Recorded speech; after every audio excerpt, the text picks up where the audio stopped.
I wanted to be a big sister.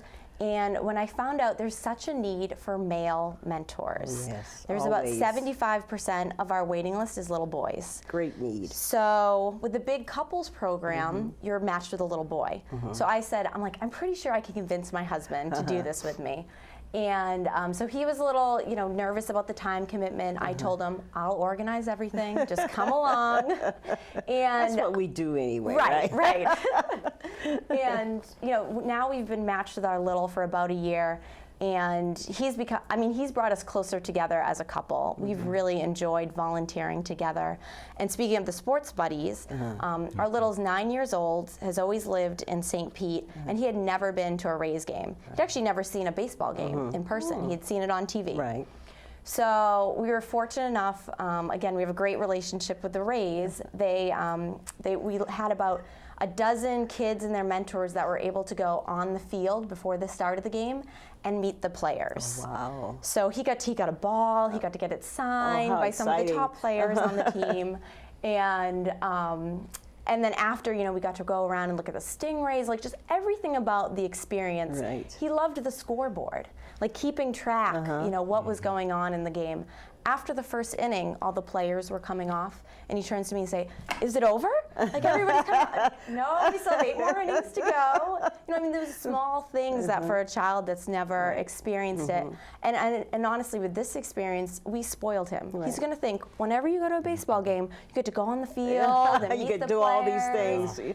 And that's something. We didn't spend any money, Right. and we got to spoil a child that doesn't usually get to have. And it's an that educational experience. process for him too, because Yes. he's getting to know something about the sport. Right. He's getting an education about the sport, and that's so wonderful. So you said that you all are a big couple. Yes. So you have some titles there that are very interesting. Can you tell me a little bit about that? Is that the big couple is a married couple that's married or have been in a relationship for at least a year. Okay. So it doesn't have to be a married couple. Okay. And then also we have our big brother, if you're going to, a male mentor, or a big sister, to be a female mentor. Yeah, and it can be gay or straight. We don't discriminate based on orientation and so forth. Really, we cover the waterfront, as far as good volunteers. We just need good, caring people who want to help a child. Okay. And your experience as Biggs, that's what you're doing. Yes. And that covers big brother and big sisters. That's right. That's and right. You just told us a little bit about your experience as a big couple, and I'm sure that you have probably done this for many years yourself as well. I first started. I was an attorney actually here in St. Petersburg working when I first got recruited to become a big brother, and that was in 1994, back when I was a pup. A pup.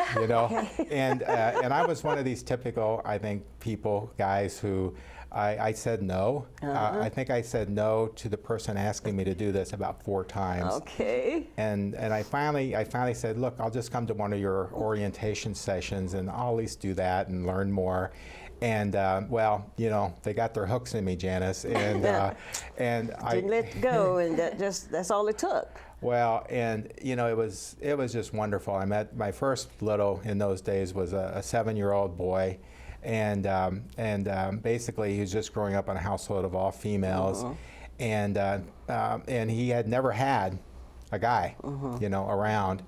And so we had a great relationship. I was matched with Polly, I think, for just over 12 years. And now I'm matched to identical twin boys. Oh, wow. And, how interesting that probably is. They are a hoot. They are a hoot. And they, in listening to you talk about your experience, they had never been to a movie theater before. They had never been to a beach before. Wow. And living right here. Yeah, so we went to St. Pete Beach, one afternoon, and I could not get them out of the water. They were just so playful and just joyous, to be experiencing it. And of course, we had to get a grouper sandwich, from one of the little places there and do the traditional stuff. But, it's just, we're just trying to do normal stuff, and we're just trying to provide kids these happy experiences where they can learn Now, do we also help them with homework once in a while? Sure.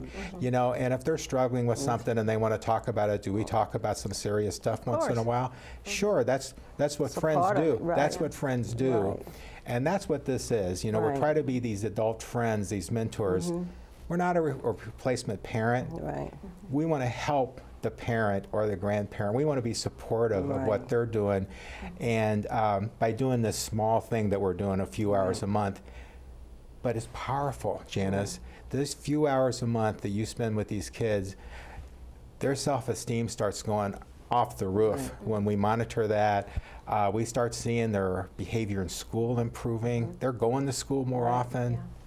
And you know what happens next? Good grades. Yes, right. And you know, we talk about what kind of impact that this have on the kids, where you've just covered that, you know, that type of influence on a child. It's amazing. Yeah. And it's You know, not I come from a social service background Oh, myself. I didn't know that. Yeah, Okay. and I worked with kids for about 20 years, you know, but it was a different type of setting. Yeah. But the impact that you have on a child just by doing something like taking them to the beach. You know, a lot of kids really haven't been out of the city limits, you know, Right. so they don't know that, you know, what is not even going to Tampa, to Sarasota, any of those places like that, and Right. it's just, you know, a tremendous impact on them. Yeah, speaking of impact, this is something.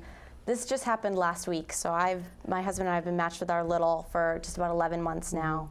And when I went to pick him up the other day, his mom, we had to push back the time a little bit. We were picking him up. So I said, you know, what's going on? She's like, well, he stayed late at school because he asked for a tutor. He wants to do better in school. And that's something, you know, like again, our focus hasn't been schoolwork, but for him to go to his mom and say, that's I want a tremendous. tutor Right. so I can do better in school, it made us so proud of him. And you know, sorry, I'm gonna get a little choked up here, but it was just so amazing to know that we really were having that impact, because you don't always feel it right away. Right. It's you know, Right. there's so much going on. Some days he'd be quieter than others. You know, he has 4 siblings, single mom. So, you know, there's a lot of challenges in his Right. home life. In the first 8 months we were matched with him, they didn't have permanent housing. So they were luckily staying with family members, which was great, but all different places, all around St. Pete. And we bonded with him so quickly that my husband and I, you know, our match support specialist asked us, you know, are you going to be okay, like driving around to these different locations to pick him up? And we said, absolutely. He needs us to be there for him. We're one of the few areas in his life right now that's consistent. Right. You know, that he knows he can depend on us Right. every few weeks to do something with him and do something fun that he usually isn't able to do with, you know, such a large family. So it's been, like I said, that was one of those moments that I knew we were having an impact. Wow. You know, and that's one of the things I wanted to ask you briefly about, you know, with some of these kids, if they have caseworkers or what have you, and it's always important that, do you work in any capacity with a caseworker that's working with the child and the family? Because, you know, you have these type of issues, you know, no permanent housing or moving from one home to the other. You know, Janice, you know, we should have mentioned that earlier. I guess it's one of our best kept secrets, but all of our volunteers and our littles, you know, when we put them together, we call them a match. And all these matches are assigned to a caseworker at our agency. We call them match support specialists. And this is their go-to person for any issue that arises. And this person, for example, if my little brothers tell me that they don't have enough food in the house, you know, so I'm gonna, you know, I can buy them some food, of course, but we're not supposed to do that too much. Right. So what I would do, though, is I would call my match support specialist at Big Brothers Big Sisters, and I say, hey, they told me that there's an issue with food. They would immediately, you know, reach out to that family and say, hey, you know, we want to tell you about some resources, and do you need some immediate help? So they run interference for us on things like that. If there's a topic that comes up that's sensitive, you know, with the little and so forth, and gosh, I've never dealt with this issue before. Right. I can call my match specialist at Big Brothers Big Sisters, and he or she can walk me through. okay, this is how I would handle that, Stephen. So there's a lot of collaboration with other agencies that can really work with the kids on whatever type of issues that they're having, and I think that's very important that that is a part of your program, that you do, you know, partner with other agencies to come in and to help with other issues that you don't really deal with directly or have the expertise in dealing with. Perfectly said. You know, absolutely. We can't be experts at everything. Oh, no, we can't. You know, but the one thing we know is mentoring. We know how to do that, and we know how to do that really well and safely. But yeah, we're going to reach out to our other friends for other needs and services. Okay, besides being a volunteer or being a big, or, you know, what other type of involvement can viewers get involved with Big Brothers and Big Sisters You out mean there? if you were a volunteer Yes, with us and so forth? Well, I'm happy to hear you're going to be a volunteer. First of all, this is Keep pulling me in. wonderful. I can tell we're going to get along really well. Well, you know, Janice, and you know, and one thing I didn't mention too before you come in too, we have a good training program for you. Lasts a couple hours, and then you can get some additional training too. But we're going to make sure you feel prepared and so forth. And we're gonna teach you about different things to do with your little and some experiences. Now, a lot of the time is going to be one-on-one. You're going to go out and do things and share a thing with them, and maybe you have a dog and you're going to introduce your dog to your little and talk about dog care and things like that.